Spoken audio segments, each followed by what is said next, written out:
Pemirsa, selamat malam. Anda menyaksikan Prime Talk, tajam mendalam bersama saya, Rory Asyari. Pemirsa, Jawa Timur kembali menempati posisi teratas dalam jumlah penambahan kasus harian COVID-19 dengan 245 kasus dari 1.106.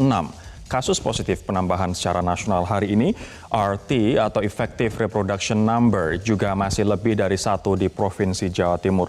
Nah, di tengah situasi seperti ini, keputusan Gubernur Jawa Timur untuk membolehkan seluruh pesantren di Jawa Timur untuk kembali buka mulai Senin kemarin membuat sejumlah pakar kesehatan dan epidemiolog menyesalkan keputusan ini. Nah, apa sebenarnya pertimbangan dari Gubernur Jawa Timur membuka kembali pesantren di saat kondisi bukannya aman namun justru tengah menjadi lebih berbahaya di Jawa Timur saat ini, dan apakah sudah ada kajian ilmiahnya ataukah keputusan ini muncul karena desakan kanan kiri? Ini akan kita bahas di Prime Talk malam hari ini, cegah klaster COVID-19 di pesantren.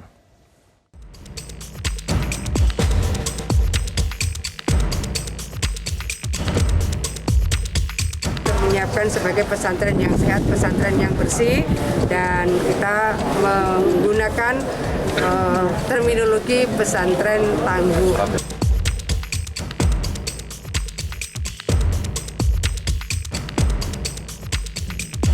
Sepanjang protokol kesehatan dilaksanakan dengan disiplin, jumlahnya besar, tidak masalah.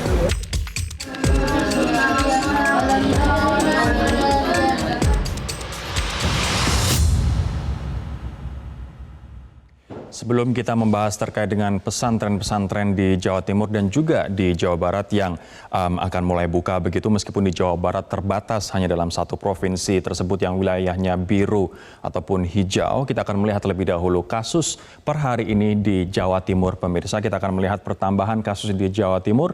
Ini bukan main-main dikarenakan pertambahan kasusnya cukup mengkhawatirkan. Dari 7 Juni 113 kasus, bahkan untuk 8 Juni naik 365. Kemudian Anda bisa lihat laju pertumbuhan kasusnya saat ini, bahkan 24 terakhir ada 245. Memang sisi positifnya dari penambahan kasus ini artinya adalah kapasitas tes untuk mengetahui berapa orang yang terpapar ini semakin lama semakin tinggi atau semakin besar begitu.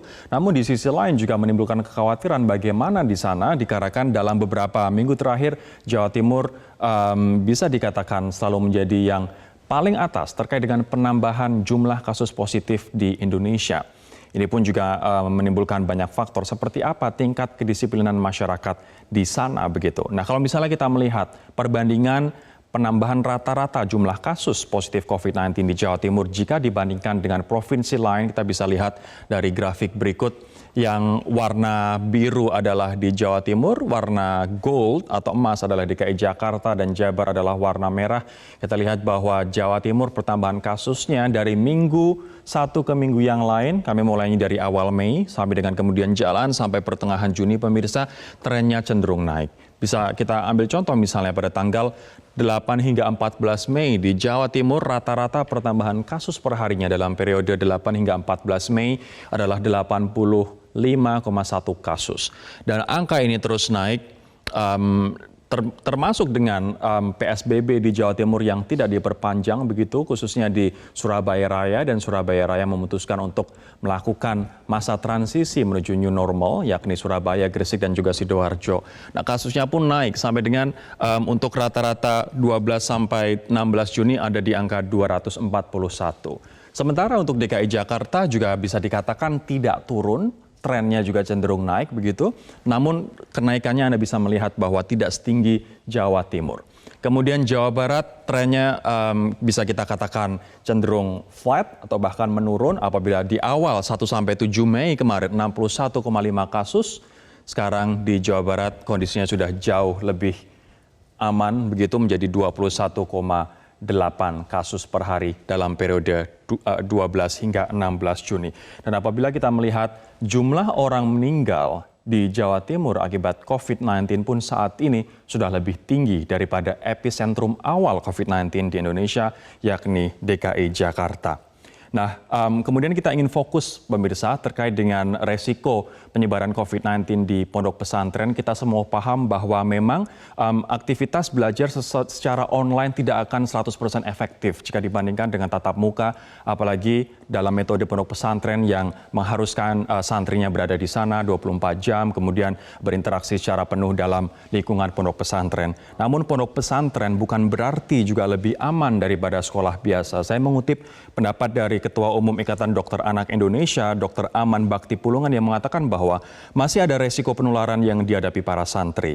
Resikonya bahkan lebih besar untuk saling menularkan, apalagi kalau 24 jam mereka bersama dan sebelum masuk ke pesantren tersebut tidak dites PCR semuanya. Nah, baik sekolah maupun pesantren menurut Ketua Umum IDAI ini belum siap dibuka. Sekolah pun sebelum memanggil siswa kembali harus melakukan pelatihan penerapan protokol pencegahan COVID-19. Dan ini pun latihan penerapan protokol pencegahan COVID-19 pun juga harus dilakukan oleh pesantren-pesantren.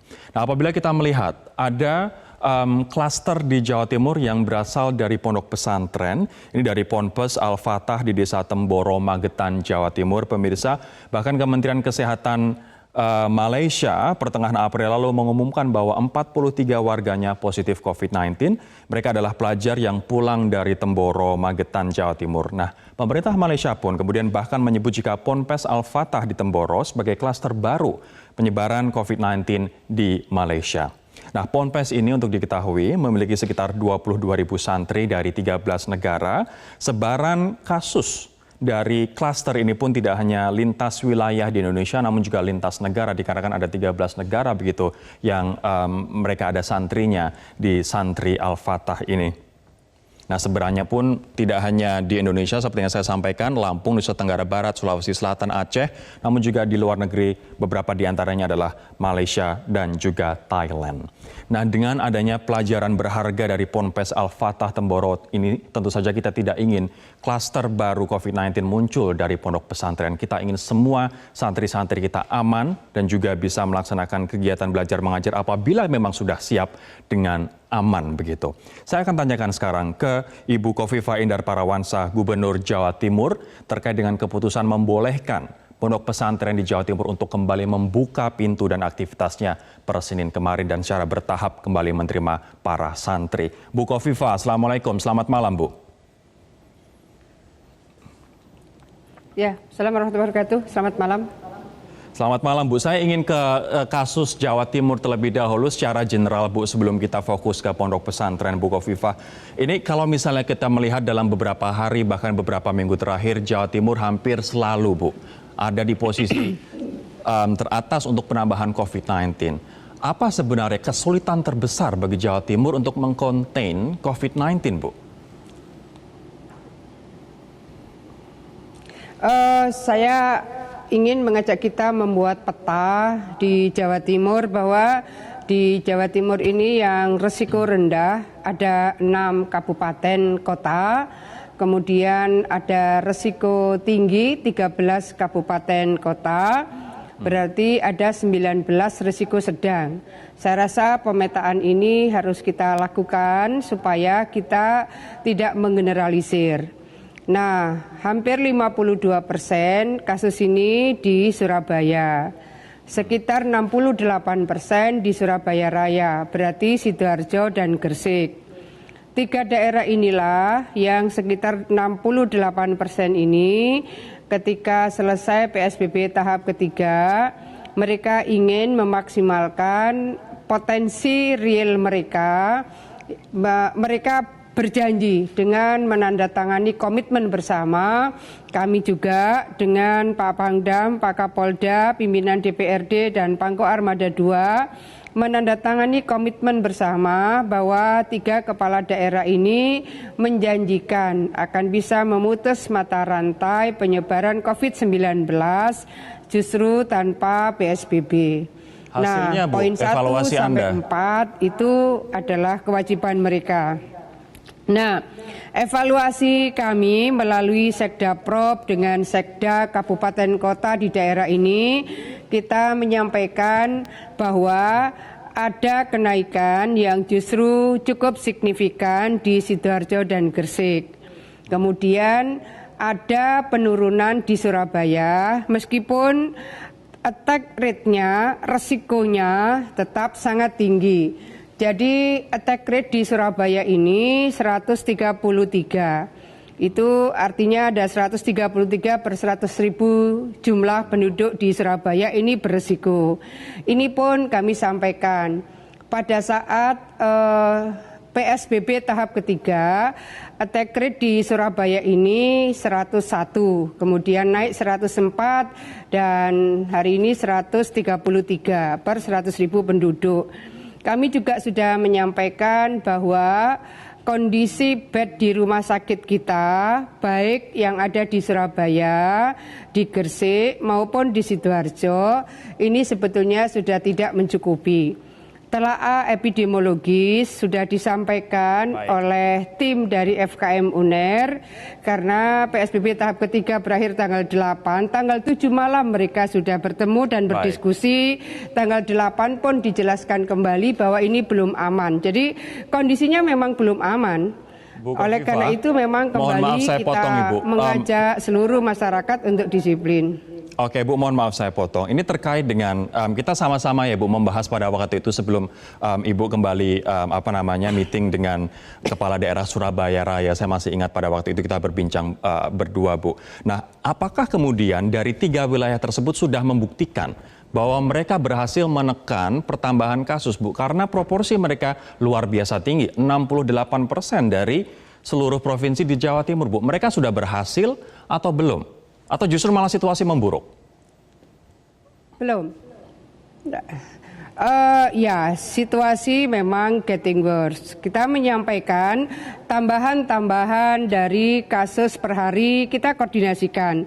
Saya ber-WA, saya bertelepon, dan tidak sekedar dari Pemprov, tapi juga Pak Kapolda juga keliling, Pak Pangdam juga keliling ketiga daerah epicentrum ini, bahwa suasananya ini tidak makin membaik, bahwa kondisi ketersediaan bed di rumah sakit kita itu sudah makin tidak mencukupi.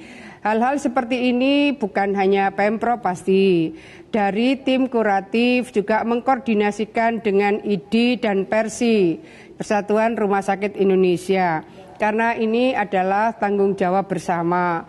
Kita menyampaikan bahwa meskipun Pemprov sudah menyiapkan rumah sakit darurat, tetapi bahwa ketersediaan di rumah sakit rujukan untuk kategori sedang sampai berat ini sudah pada kondisi sudah tidak mencukupi lagi. Hal-hal seperti ini terus kami update.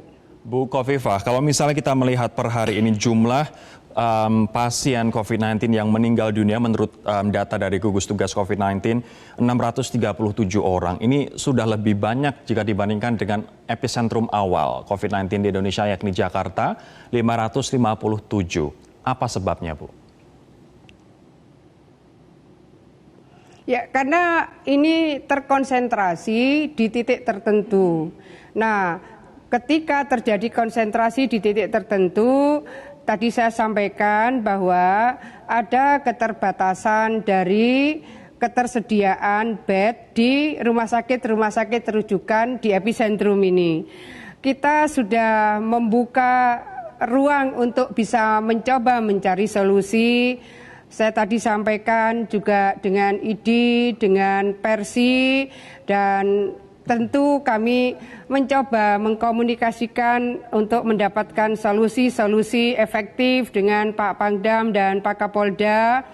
Akhirnya di rumah sakit darurat ini komandannya adalah dari TNI, ditambah juga dari Polri. Tetapi bahwa hari ini rumah sakit rujukan di Surabaya itu memang sudah tidak mencukupi. Kami menyampaikan ini sebetulnya dari awal.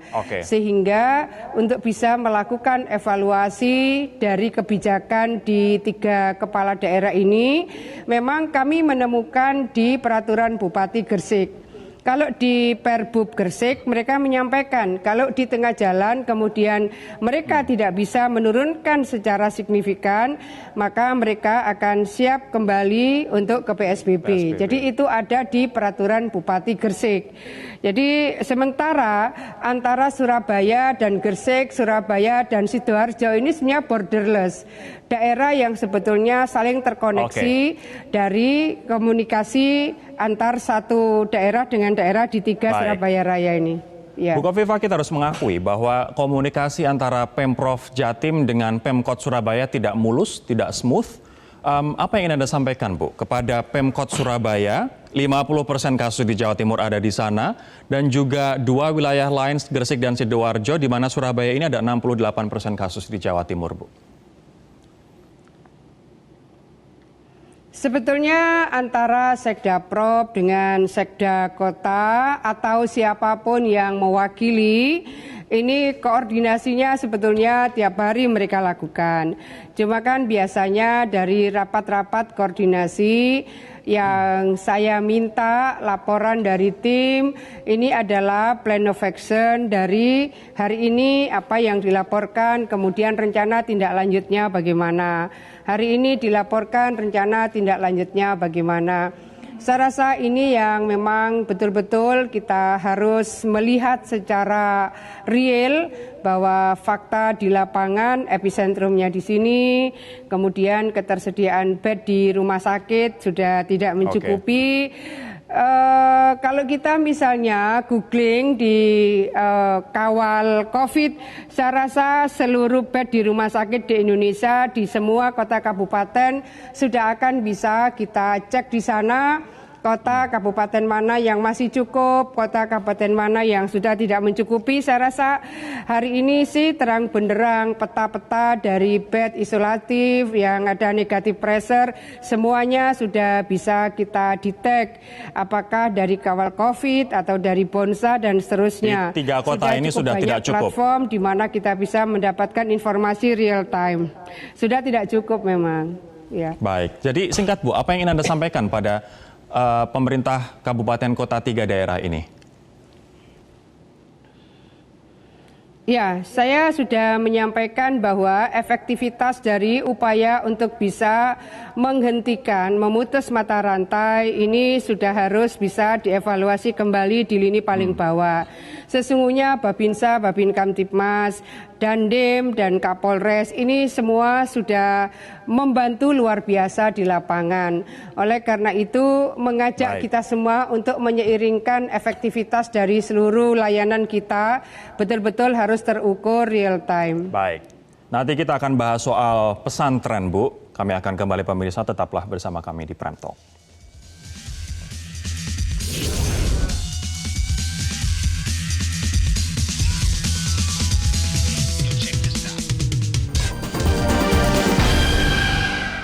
Lanjutkan perbincangan kita bersama dengan Ibu Kofifa Indar Parawansa. Ibu, di saat situasi masih jauh dari kata aman, apa alasan sebenarnya pesantren sudah bisa mulai dibuka kembali per kemarin, Bu?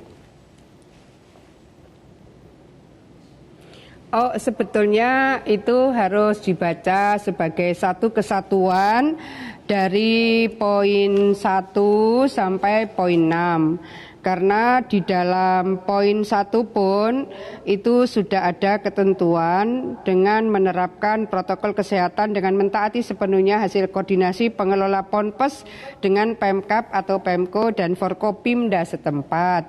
Berikutnya yang kedua adalah proses kembalinya santri ke Ponpes harus dilakukan secara hati-hati dengan menjadikan kaidah keselamatan jiwa atau nyawa sebagai prinsip utama atau hifdzun nafas.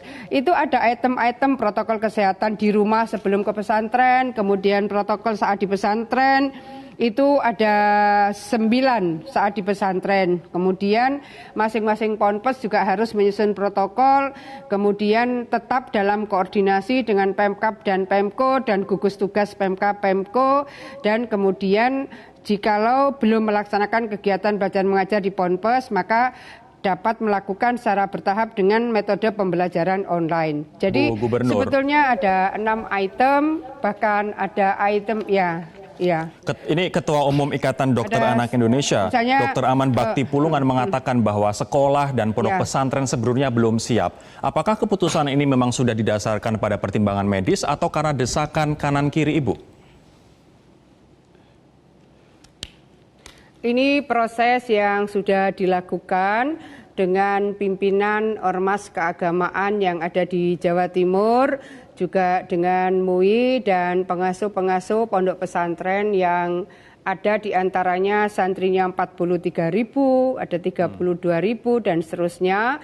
Mereka sebetulnya ada yang karena tradisi dari para bini sepuhnya, biasanya bulan Syawal sudah harus masuk ke pesantren. Tapi sangat bertahap. Sangat bertahap itu dalam artian yang memang mendapatkan amanah tertentu itu hanya memasukkan santri yang baru. Tapi santri lama itu sebetulnya saya menangkap para pengasuh pondok pesantren sangat hati-hati. Kenapa kemudian kami, saya, Pak Pangdam, Pak Kapolda itu keliling ke berbagai pesantren.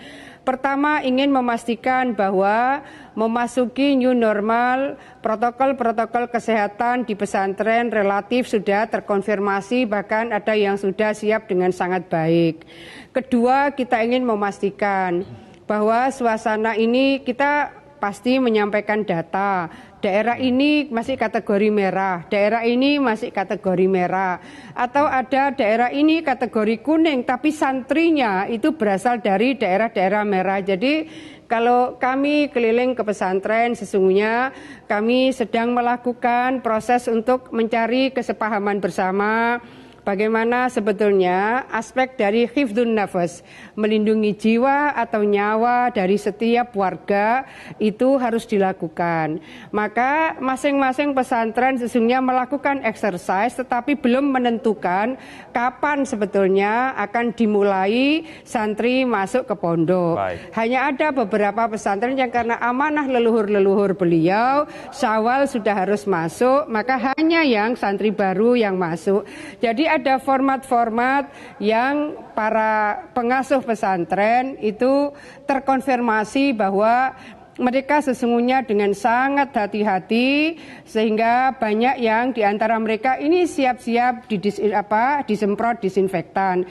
Tapi bahwa kapan mulainya, rata-rata mereka akan menunggu sampai ada konfirmasi bahwa suasana benar-benar aman. Kira-kira begitu.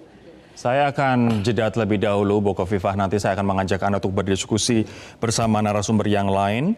Ada Pak Windu Purnomo, ahli epidemiologi Universitas Airlangga Surabaya, dan juga ada KPAI, Komisi Perlindungan Anak Indonesia, dan juga dari Wakil Ketua Komisi 8 DPR, Kang Aceh Hasan Syadzili. Sesaat lagi, tetaplah bersama kami di Prime Talk.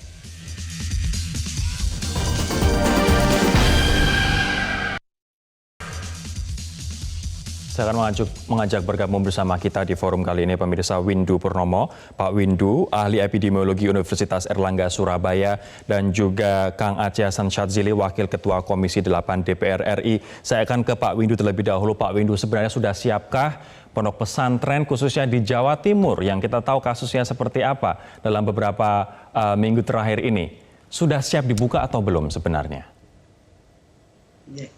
Ya, Mas Rory.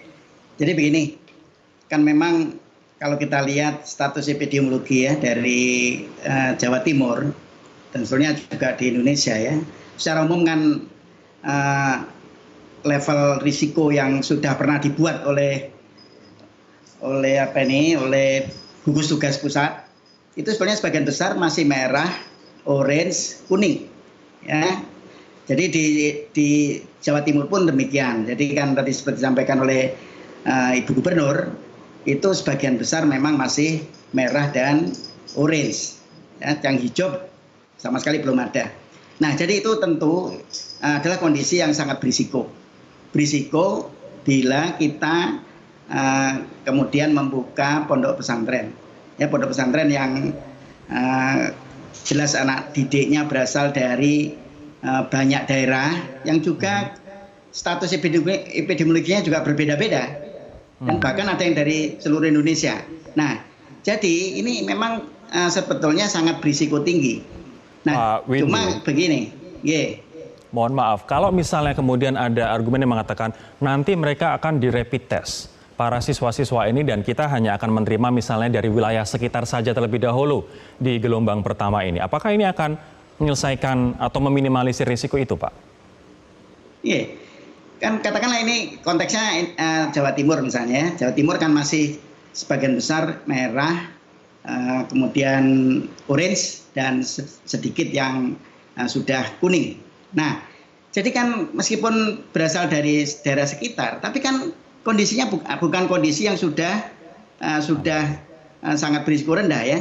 Sehingga artinya begini, kalau memang sudah terlanjur untuk membuka, tentu ini harus sangat hati-hati, Sebetulnya sih belum siap seharusnya, karena ini saya khawatir bahwa di sana akan muncul klaster-klaster baru. Apalagi begini ya, kalau katakanlah kita menggunakan rapid test itu kan kalau non reaktif itu sebetulnya tidak cukup sekali ya, harus 2 kali dalam waktu seminggu sampai 10 hari harus diulang ya. Jadi artinya tidak bisa kita ini kemudian menganggap 1 kali rapid test non reaktif kemudian kita anggap mereka negatif. Aman. Ya, jadi artinya tidak ada virus. Baik.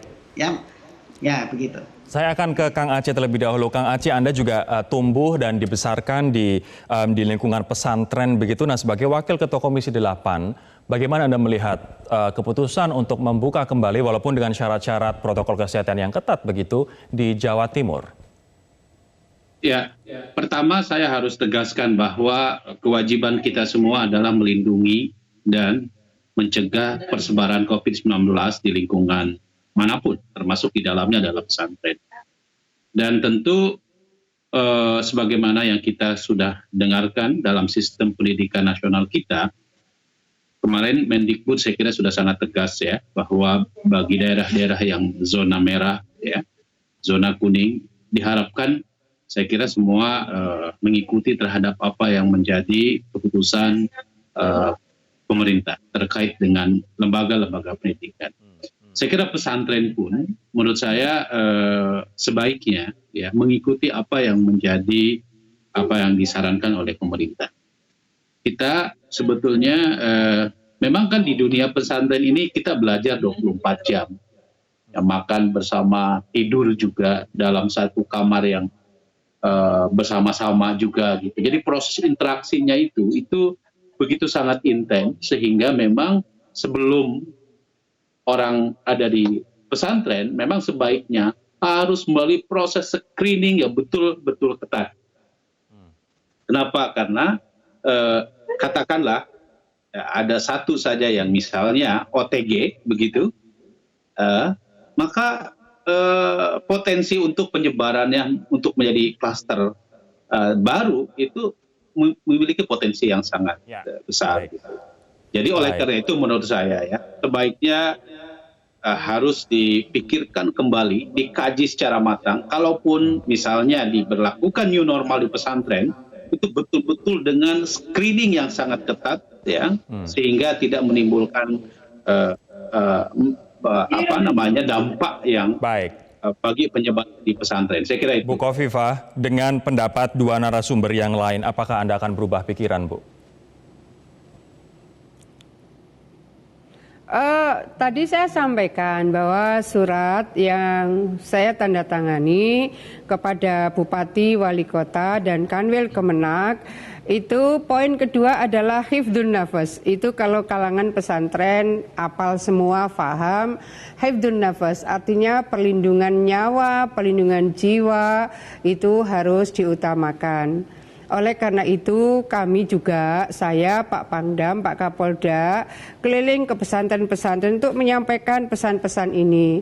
Apa yang sebetulnya dilakukan oleh para pengasuh adalah mereka melakukan berbagai persiapan untuk jadi pesantren yang sehat, persiapan untuk menjadi pesantren yang bersih, dan mereka sebagian besar belum memutuskan kapan akan memulai proses belajar mengajar dan kapan santrinya akan diinformasikan memulai proses pembelajaran. Jadi pada dasarnya seperti itu. Tetapi bahwa ada yang memang mendapat amanah dari leluhur-leluhurnya. bahwa pesantren itu santri baru dimulai di pertengahan Syawal. Jadi hal-hal seperti ini otoritas pesantren saya rasa memang kuat sekali. Jadi kalau saya ingin menyampaikan, satu kesatuan dari isi surat itu harus dibaca utuh. Antara lain tadi saya sampaikan bahwa hifdzun nafas, perlindungan dari jiwa dan nyawa itu harus diprioritaskan. Dan semuanya dengan tetap mentaati protokol kesehatan. Item-itemnya sangat terang dan sangat detail. Jadi saya rasa masing-masing pasti akan menjaga segala sesuatunya. Oleh karena itu kami juga sangat hati-hati untuk mengkomunikasikan hal-hal yang di titik tertentu barangkali memiliki sensitivitas, maka kami bersilaturahim keliling ke berbagai pesantren untuk menjelaskan bahwa ini masih beresiko, ini masih belum aman dan seterusnya. Baik. Gubernur Jawa Timur, Ibu Khofifah Indar Parawansa, terima kasih Bu atas waktunya di Prime Talk. Dan nanti pemirsa kami akan mengundang salah satu narasumber yakni Pak Susanto, Ketua Komisi Perlindungan Anak Indonesia untuk kita mendiskusikannya sesaat lagi.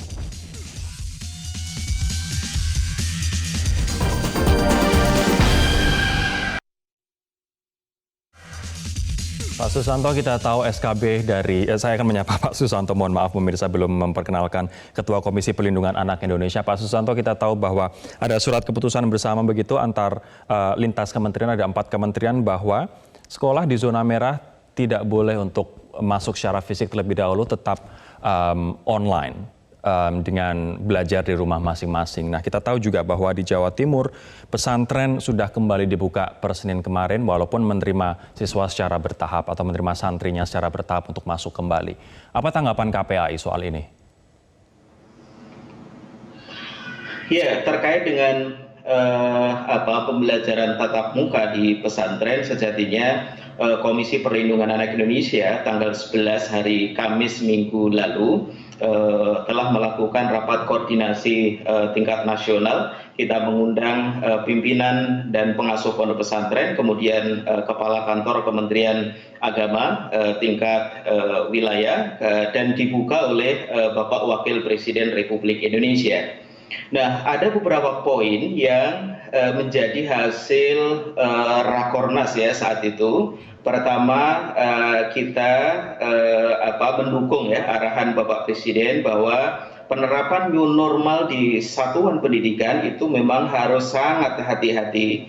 Mengapa? Butuh kajian, butuh cermatan, karena dikhawatirkan satuan pendidikan itu memang nanti menimbulkan masalah baru.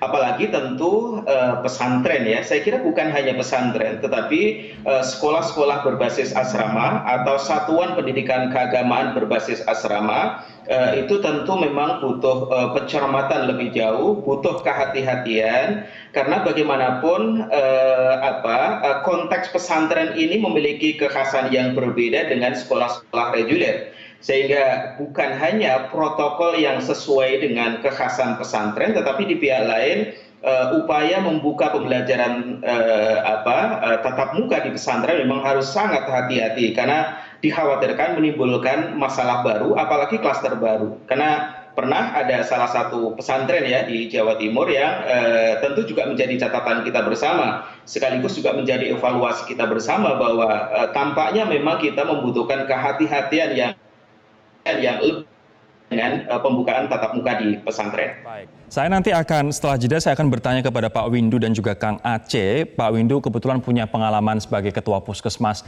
di Mojokerto, sementara Kang Aceh juga pasti sudah sangat akrab begitu dengan kehidupan pesantren. Mana-mana saja yang berpotensi, kegiatan mana saja yang berpotensi untuk menularkan, dan protokol seperti apa sebenarnya yang dibutuhkan kalaupun terpaksa akhirnya pesantren di Jawa Timur dibuka. Waktu kita singkat sekali, kami akan kembali sesaat lagi.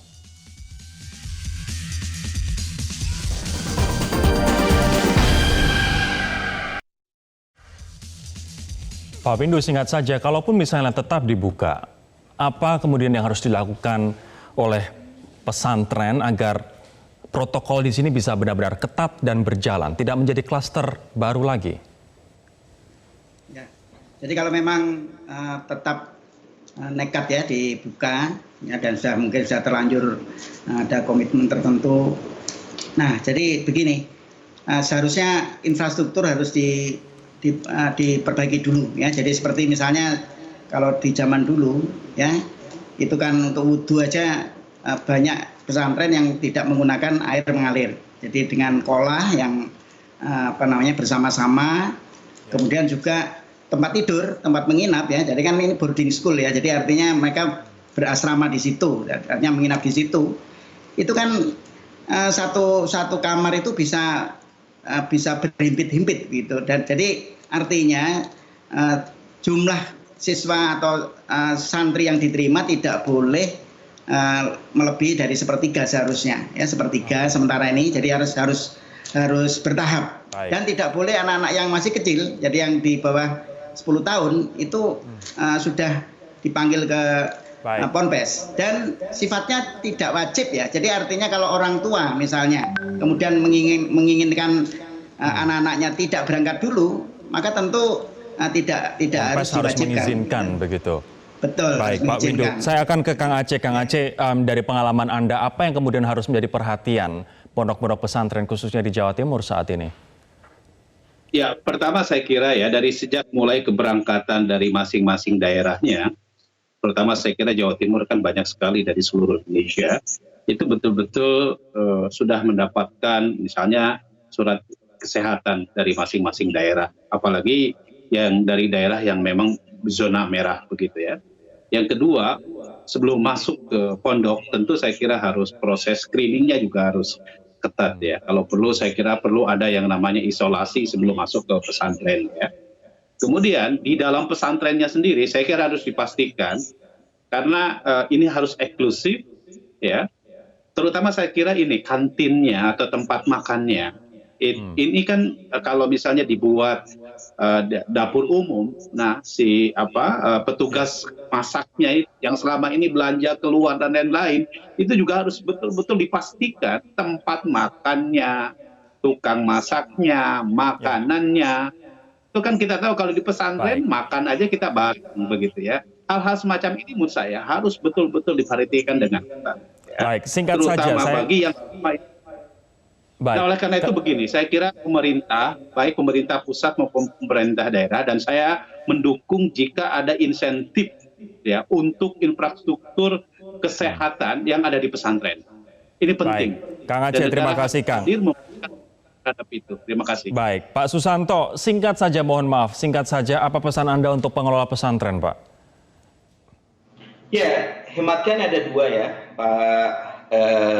Pertama tentu pemerintah melalui Kementerian Agama perlu memetakan ya pesantren-pesantren yang dalam tanda kutip dari sisi kapasitas lembagaan, sarana dan prasarana, prasyarat lain itu harus dipetakan seberapa siap sebenarnya untuk menghadapi new normal. Yang kedua, kalau kemudian banyak pesantren, kata ada sejumlah pesantren misalnya yang belum masih jauh dari memenuhi standar minimal untuk katakanlah memenuhi standar new normal dari sisi sarana dan prasarana dan lain-lain, tentu ini saya kira memang peran penegara memang harus kuat. Yang ketiga tentu screening sebagaimana disampaikan ya. Oke, terima kasih Pak Susanto. Memang perhatian kita semua untuk hati-hati saya kira. Pak Susanto, terima kasih. Kang Aceh, terima kasih. Pak Windu, terima kasih. Mohon maaf waktunya di 3 segmen terakhir ini cukup singkat. Demikianlah perbincangan kami di Prantok pemirsa. Semoga bermanfaat untuk Anda. Saya Rory Asyari mewakili teman-teman yang bertugas undur diri. Sampai jumpa. Metro TV, knowledge to elevate.